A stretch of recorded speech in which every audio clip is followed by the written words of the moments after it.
दोस्तों, अर्जुन जब वनवास के लिए चले थे तब उनके साथ बहुत से वेदों के मर्मज्ञ, अध्यात्म चिंतक, भगवत भक्त, त्यागी ब्राह्मण, कथावाचक, वानप्रस्थ और भिक्षाजीवी भी चल पड़े थे, जो जगह जगह पर पड़ाव पड़ने पर अर्जुन को उत्तम कथाएं सुनाते थे। वनवास के समय अर्जुन ने सैकड़ों वनों, देशों, सरोवरों, नदियों, तीर्थों तथा समुद्र का दर्शन किया था। अंत में वह हरिद्वार पहुंचकर कुछ दिनों के लिए वहां ठहर गए थे। एक दिन अर्जुन गंगा जी में स्नान कर रहे थे कि एक नाग कन्या कामासक्त होकर उन्हें जल के भीतर खींच लिया था और नागलोक में अपने भवन को ले गई थी। नाग कन्या के भवन में पहुंचकर अर्जुन ने उससे पूछा था कि तुम कौन हो और मुझे इस प्रकार यहाँ लेकर क्यों आई हो।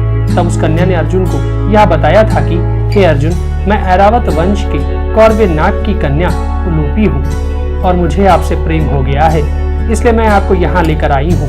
अब आप मुझे स्वीकार करके मेरी अभिलाषा पूरी कीजिए। उलूपी की यह बात सुनकर अर्जुन ने तब उससे यह कहा था कि देवी, मैंने धर्मराज युधिष्ठिर की आज्ञा से 12 वर्ष के ब्रह्मचर्य का व्रत लिया है, इसलिए यदि मैं तुम्हारी इच्छा पूरी करता हूँ तो मुझे झूठ बोलने का पाप लगेगा तथा मेरे धर्म का लोप हो जाएगा। यह बात सुनकर उलूपी ने तब यह कहा था कि मैं जानती हूँ आप पांडव भाइयों ने द्रौपदी के लिए जो मर्यादा बनाई थी उसके ही उल्लंघन के लिए तुम्हें 12 वर्ष तक ब्रह्मचर्य व्रत के साथ वनवास मिला है, परंतु आप यदि मुझे स्वीकार नहीं करेंगे तो मैं अपने प्राण त्याग दूंगी, इसलिए आप मेरे प्राणों की रक्षा करके अपने धर्म का पालन कीजिए। इस प्रकार अर्जुन ने उलूपी की प्राण रक्षा को धर्म समझकर उसे स्वीकार कर लिया था और उसकी इच्छा पूर्ण करने के लिए एक रात उलूपी के उसी भवन में व्यतीत की थी। सुबह होने पर जब अर्जुन वहां से वापस चले थे तब नाग कन्या उलूपी ने प्रसन्न होकर अर्जुन को यह वरदान दिया था कि उन्हें कभी किसी जलचर प्राणी से भय नहीं होगा और सभी जलचर प्राणी उनके अधीन रहेंगे। नाग कन्या उलूपी से यह वर पाकर अर्जुन हरिद्वार वापस चले आए थे और अपने साथ आए सभी ब्राह्मणों को उस घटना के बारे में बताकर हरिद्वार से आगे बढ़ गए थे।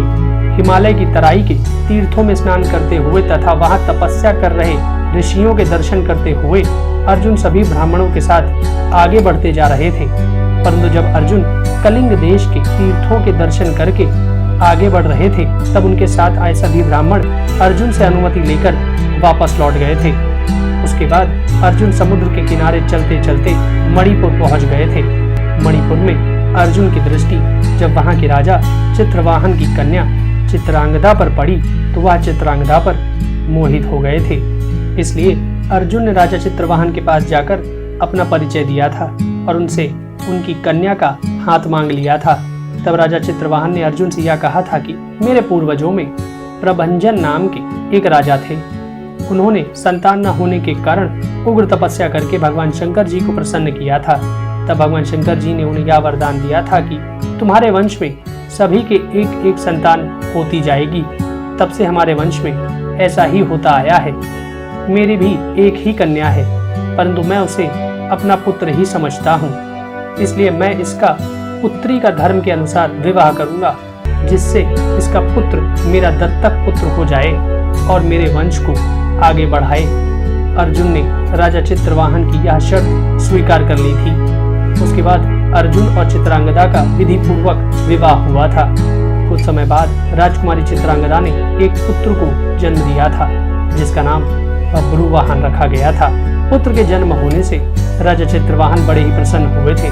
तब अर्जुन ने राजा चित्रवाहन से यह कहा था कि अपनी शर्त के अनुसार चित्रांगदा के इस पुत्र को आप रख लीजिए और चित्रांगदा को मेरे साथ जाने की आज्ञा दीजिए।